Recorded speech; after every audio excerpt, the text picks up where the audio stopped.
Em nome do Pai, do Filho e do Espírito Santo. Amém. Inspirai, ó Senhor, as nossas ações e ajudai-nos a realizá-las, para que em vós comece e para vós termine tudo aquilo que fizermos por Cristo, Senhor nosso. Amém. Santa Maria, Mãe de Deus, rogai por nós. Em nome do Pai, do Filho e do Espírito Santo. Amém. Muito bem, nós estamos gravando aí uma série de vídeos sobre esta pandemia do novo coronavírus. Esse é o segundo vídeo. Gostaria de falar agora a respeito de Santa Jacinta Marto. Deus tem suas datas e eu não quero fazer aqui numerologia, não é isso. Mas este ano nós celebramos no dia 20 de fevereiro 100 anos do piedoso e santo falecimento de Santa Jacinta Marto, no Hospital de Lisboa. E Santa Jacinta foi vítima de uma pandemia da época dela. Não era um coronavírus, mas era um vírus do tipo, uma variação do tipo H1N1, que nós já conhecemos. Deixa eu contar um pouco a história desta pandemia, né? Para a gente chegar em Santa Jacinta, que foi afetada nos pulmões, exatamente como o coronavírus, né, está afetando as pessoas, e como nós devemos invocá-la no meio desta crise. Santa Jacinta, as pessoas não estão lembrando dela, mas ela deve ser a grande estrela intercessora nestes momentos de necessidade. Vejam só, Santa Jacinta, ela padeceu de gripe espanhola. Eu fui fazer uma pesquisa, já faz alguns dias que olhei, tem vários vídeos, né, mostrando longamente a questão da gripe espanhola no YouTube, com detalhes. E aí eu fui ver artigos e livros, etc., para entender um pouco o que foi essa gripe espanhola. Existe uma controvérsia a respeito de qual é a origem da gripe espanhola. Uma das teses, não é que a coisa teria começado nos Estados Unidos, ou seja, nas fazendas, ou seja, foi uma gripe suína ou aviária, H1N1, que foi contraída por fazendeiros dos Estados Unidos que, recrutados para a Primeira Guerra Mundial, foram treinados num campo de militares no Kansas. E ali parece ter sido o primeiro lugar em que a coisa se desenvolveu. Essa é uma das teses, uma das possibilidades. O fato é que os soldados americanos foram para a guerra, ali começou a se disseminar a gripe. Existe uma outra tese que a coisa teria vindo da China, novamente, porque os chineses já tinham, digamos, anticorpos com relação a esse tipo de vírus. Mas seja como for, uma coisa é muito certa. Os soldados foram a grande ocasião de transmissão da doença, porque é evidente, você tem tropas inteiras sendo movimentadas de um lado para o outro, uma tropa inteira, né, contaminada de vírus, vai transmitindo, etc. E por que é que se chamou de gripe espanhola? Eu achava que o nome era somente casual e popular, mas o que acontece é que era tempo da Primeira Guerra Mundial. Vocês se lembrem que Nossa Senhora de Fátima apareceu em 1917, durante a Primeira Guerra Mundial, e essa pandemia dessa gripe espanhola, ela surgiu em 1918,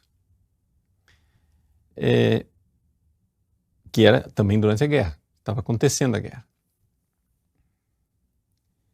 E nessa circunstância toda de guerra, a Espanha era um país neutro.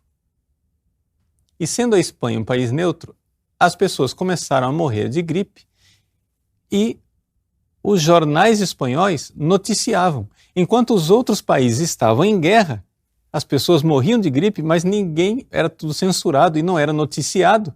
Porque, claro, está em guerra, você vai mostrar uma fraqueza que está todo mundo morrendo do seu lado. Então, estavam escondendo, na verdade, né, que havia a pandemia. Acontece o seguinte, todo mundo sabe que a Primeira Guerra Mundial foi uma guerra atroz, uma guerra terrível, sangrenta, né? Foi a Grande Guerra, até que não veio a Segunda Guerra Mundial, que foi pior ainda, mas a Primeira Guerra Mundial matou mais de 10 milhões de pessoas. O problema é que a gripe espanhola matou pelo menos 50 milhões. Alguns falam de 100 milhões, e se coloca talvez com uma estatística exagerada, mas se foi 100 milhões, a gripe matou 10 vezes mais que a guerra. E as coisas assim, se você segue, eu não vou entrar aqui na questão das trincheiras, porque vocês imaginam esses pobres, esses soldados que já estavam morrendo nas trincheiras, com pé de trincheira, que era uma frieira nos pés, as condições de saúde horríveis, não tinha, a pessoa está lá na trincheira, faz suas necessidades, vem a chuva, lava as necessidades para dentro da trincheira outra vez, soldados morrendo com febre, aquela gripe, o contágio, milhares e milhares de pessoas, de soldados morreram e os civis começaram a morrer também com essa história da gripe espanhola. Só para iluminar as atitudes dos nossos dias, não é? Como sempre, como também nos dias de hoje, em 2020, se você vai ver os vídeos que falam de como é que a gripe espanhola, quiseram conter a gripe espanhola nos Estados Unidos, a gripe espanhola matou 600 mil pessoas, não é? Pelo menos. Mais de 500 mil de pessoas. Como que as autoridades locais começaram a tratar a história da gripe espanhola? O que acontece? Leniência, não precisa, para que isso tudo, vai prejudicar a economia, não sei o quê. Na cidade de São Francisco, lá naquela época, a cidade de São Francisco, como estava no oeste, já ficou preparada e já barrou as coisas todas. Antes de chegar a gripe, já estava todo mundo usando máscara. E então, São Francisco conseguiu deter a gripe. Infelizmente, quando eles acharam que tinha passado a gripe, aí aliviaram na precaução e aí todo mundo ficou doente e não adiantou nada, mas tudo bem. Mas serve a lição para dizer como é que a coisa, a história se repete. O que nos interessa nessa história toda é que essa gripe espanhola, ela teve uma característica diferente da nossa, que nós estamos vivendo agora, essa pandemia do coronavírus. O coronavírus já foi comprovado estatisticamente que ele tem afetado mais as pessoas de idade, ou seja, afeta quase nada as crianças, um pouquinho os jovens, mas muito as pessoas de mais idade. A gripe espanhola não, ela teve uma característica muito estranha para gripes, que é o fato de que ela afetou os jovens, pessoas de 20 a 40 anos. O que nenhum vírus se comporta assim. Mas existem várias teorias de como é que, por que isso aconteceu. Deixa isso lá para os historiadores da medicina e estudiosos, não nos cabe isso daqui. Mas o fato é que esta gripe espanhola, ela realmente também atingia os pulmões, né? Como as pessoas não sabiam como lidar, você vê fotos da época, não é? Os hospitais, as pessoas, assim, camas, tudo bem que colocavam uma divisória entre as camas de pano, mas todo mundo respirando o mesmo ar, tudo alegremente, feliz da vida, assim. Então é compreensível que diante da falta de precaução e dos estudos da época, tenha muita gente morrido mesmo. Estou dizendo isso por quê? Porque, embora a finalidade do nosso vídeo aqui seja espiritual, é bom saber um pouco de história, porque a espiritualidade, ela tem que ser muito baseada também numa leitura racional dos fatos. Tá? Então, a gripe espanhola atingiu a população mundial e atingiu também São Francisco e Santa Jacinta Marto. Santa Jacinta foi levada para o hospital de Lisboa. Chegou lá, o hospital não estava pronto, né? E ela ficou primeiro na casa de uma senhora, depois foi para um orfanato, que hoje é um mosteiro de Clarissas, lá perto da Basílica da Estrela. Mas como Santa Jacinta reagiu diante da tragédia daquela doença? Nossa Senhora tinha pedido, né? Penitência. Para quê? Para reparar as ofensas feitas a Deus e para obter a conversão dos pecadores. E Santa Jacinta realmente soube aproveitar essa doença pela conversão dos pecadores. Nossa Senhora apareceu a ela e disse que ela estava pronta para ir para o céu. Nossa Senhora já tinha dito nas aparições que ela viria buscar Francisco e Jacinta. Lúcia ficou muito triste com isso, coitadinha, porque ia ficar aqui na Terra com a gente, enquanto uma vez que você viu Nossa Senhora, você não tem mais nada que te atrai aqui nesse mundo. O que é que você vai fazer nesse mundo uma vez que você viu Nossa Senhora, né? Nossa Senhora diz a Jacinta que ela está pronta para ir para o céu, e Jacinta aceita oferecer as suas dores pelos pecadores, para salvar os pecadores. Então vocês imaginem aqui a medicina de 1920. Os médicos no Hospital de Lisboa estavam convencidos que podiam salvá-la. A menina, que não tinha completado ainda 10 anos de idade, teve que se submeter a uma cirurgia, mas a anestesia naquela época era uma coisa muito precária. E eles não podiam dar toda a anestesia que precisava, senão ia matá-la. Então, com uma anestesia pela metade, que não pegou muito, tiraram 2 costelas para poder ter acesso aos pulmões e injetar ao redor dos pulmões um medicamento que evidentemente era uma tortura, um martírio, uma coisa tremenda, de dor nos pulmões,